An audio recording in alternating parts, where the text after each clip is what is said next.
Hola, buenos días. Buenos días a todos. Estamos aquí reunidos para hacer unas reflexiones en torno al ejercicio de facultades de comprobación de las autoridades fiscales y su relación con los derechos humanos de seguridad y legalidad jurídica. En primer término, queremos destacar que desde luego estamos a favor de que las autoridades fiscales ejerzan sus facultades de comprobación de manera absoluta, toda vez que éstas tienen como finalidad el verificar el cumplimiento de obligaciones fiscales para la adecuada contribución al gasto público. Esto para garantizar la actividad financiera del Estado.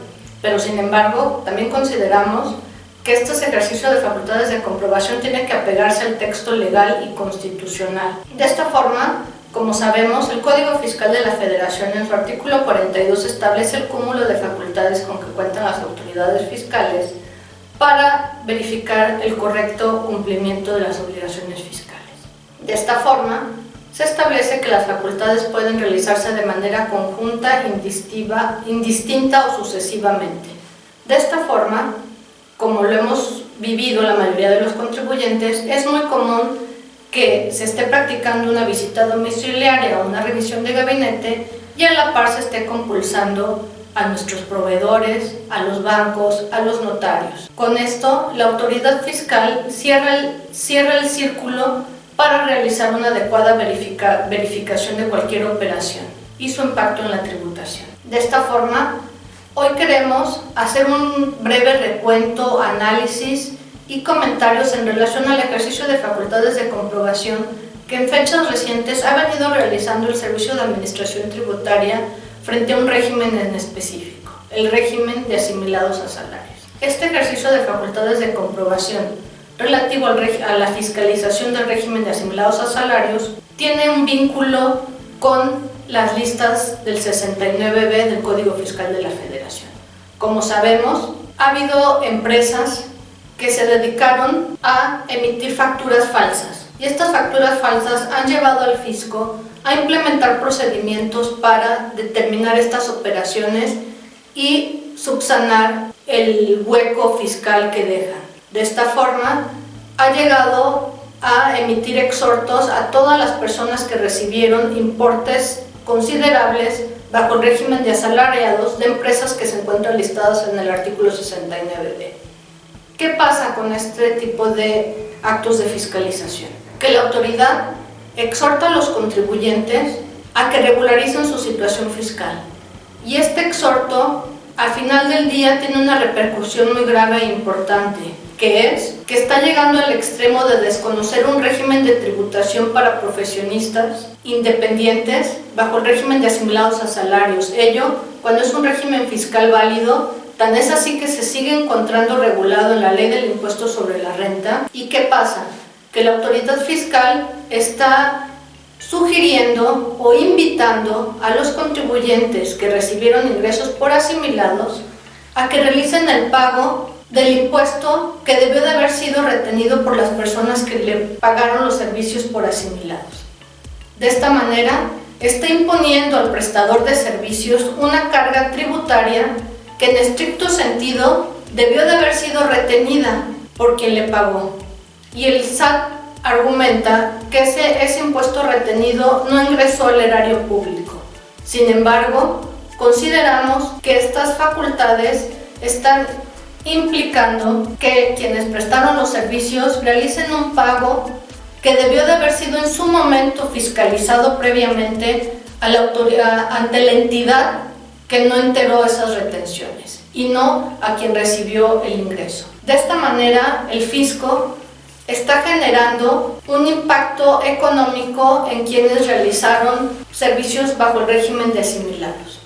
Insistimos, no se justifica que hayan existido o sigan existiendo empresas que emiten facturas sin que tengan sustento en las operaciones. Pero esto también no puede llegar al extremo de volver prácticamente inexistente un régimen de tributación que se encuentra regulado en la Ley del Impuesto sobre la Renta. Es válido y reconocido.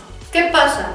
Que consideramos que el fisco federal, en primer lugar, debió de haber agotado sus facultades contra estas empresas que argumentan no entregaron al fisco federal las retenciones porque son los responsables de esa conducta indebida o de haber emitido esas facturas sin contar con el sustento correspondiente. Pero de esta forma está llegando al extremo que quienes ya sufrieron una afectación económica, estamos hablando de las personas que efectivamente prestaron sus servicios bajo asimilados y por desconocimiento incurrieron en recibir ingresos de empresas consideradas del 69B. De esta manera, los contribuyentes están teniendo que asumir esa carga fiscal doble porque su ingreso inicial, en teoría, fue mermado por una retención. Y esta retención, al no haber sido recibida por el fisco federal, llega al extremo de que quien recibió el servicio tenga que pagar ese impuesto.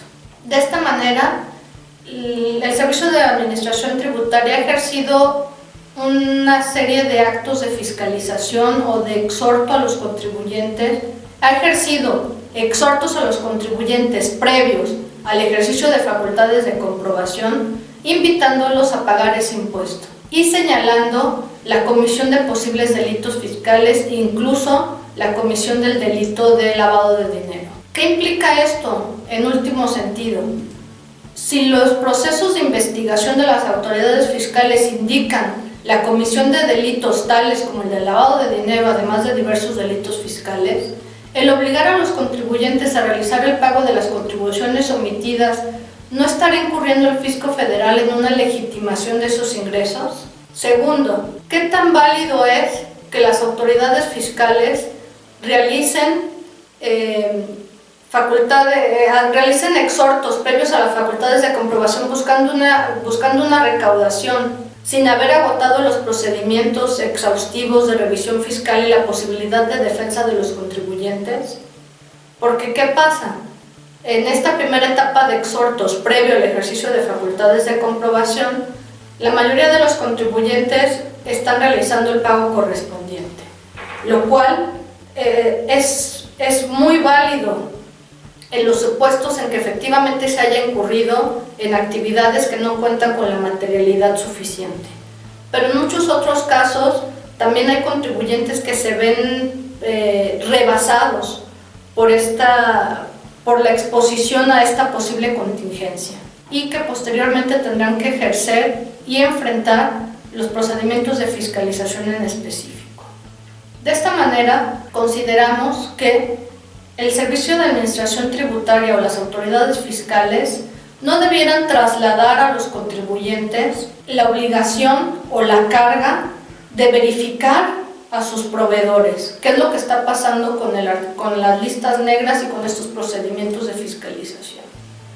Que se estén poniendo cargas administrativas muy fuertes, de tener que estar pendiente de que todos los proveedores no aparezcan en las listas negras. En un inicio la mayoría de los contribuyentes tuvieron que hacer barridos para encontrar barridos en sus contabilidades, en sus facturaciones, para detectar si tienen operaciones con alguno de estos contribuyentes listados en el artículo 69B. De esta manera, estos procedimientos y estas cargas se convierten en un costo administrativo fuerte para las empresas y en contingencias, porque hubo muchas empresas que tuvieron operaciones menores, operaciones de ejercicios 4 o 5 años anteriores y que se encontraron con la sorpresa y con la contingencia de tener proveedores listados en el 69B. Así, ¿qué tan válido es que el Servicio de Administración Tributaria, con base a cuestionar la materialidad de las operaciones, lleve a las empresas a tener que tener formalidades mucho más estrictas para tener la contabilidad y la documentación que acredite la materialidad de las operaciones? Esto no es nuevo, esto viene de mucho tiempo atrás y esto comenzó cuando en las visitas domiciliarias empezó a negar el valor probatorio a contratos privados, contratos de operaciones. Consideramos que el llegar a desconocer la autonomía de la voluntad conforme a la legislación civil puede también convertirse en un freno a las operaciones comerciales y al desarrollo de cualquier industria o comercio. Desde luego, la materia fiscal, como toda la materia administrativa, se encuentra en el límite y desde luego estamos a favor del límite de que los contribuyentes y las leyes se cumplan a cabalidad, pero consideramos que el control y la vigilancia del Estado no puede llegar al grado de detener la actividad económica de una rama o industria, a tener que tener mayores formalidades para realizar cualquier operación, a tener que estar llevando a fedatarios públicos contratos privados que la ley civil para su validez no lo exige como tal. Consideramos que este ejercicio de facultades de comprobación puede hacerse válidamente haciendo todo el cruce de la información de los contribuyentes y sobre todo realizando el flujo económico, revisando el flujo económico por parte de las autoridades fiscales. De esta manera, consideramos que esta presión hacia los contribuyentes, invitándolos a absorber un impuesto en el régimen específico de asimilados a salarios, que insistimos, es un régimen fiscal válido, previsto en la legislación fiscal y regulado, llevarlos al extremo de asumir este costo de enterar lo que debió de haber sido enterado por el prestador de servicios, también puede llegar a ser ruinoso para los contribuyentes, principalmente hablando de personas que por la naturaleza del régimen de asimilados son personas que prestan sus servicios de manera independientes. Insistimos, este pago que inicia bajo las líneas de directrices de investigación de posibles conductas delictivas no constituye una legitimación de esos ingresos en su caso. Consideramos que en todo caso debieran agotarse las investigaciones correspondientes, iniciarse el ejercicio de facultades de comprobación válidos, agotando todos los procedimientos y permitiendo a los contribuyentes argumentar y probar los hechos y la materialidad de las operaciones. En este sentido, también es importante abundar en la famosa materialidad. La famosa materialidad de las operaciones, que ha sido un tema muy recurrente precisamente a partir de la incorporación de las listas negras conocidas como el 69B del Código Fiscal de la Federación. ¿Qué pasa? Como lo comentábamos, los contribuyentes se ven en la necesidad de realizar procesos más exhaustivos y las áreas legales y de compliance tienen que establecer parámetros precisamente para evitar un cuestionamiento a la materialidad de las operaciones. Como lo hemos señalado, esto puede llegar al extremo de volver lento los procesos operativos y el cierre de operaciones, pudiéndose afectar ramas o industrias, o bien cualquier actividad económica. Así, vamos a hacer un breve recuento de cómo es que actualmente se están llevando a cabo estos procedimientos de fiscalización para el régimen de asimilados a salarios. Inicia con una carta de invitación, un exhorto a los contribuyentes que recibieron ingresos por asimilados para que regularicen su situación fiscal ante las autoridades fiscales. Y los invitan a acudir a una cita.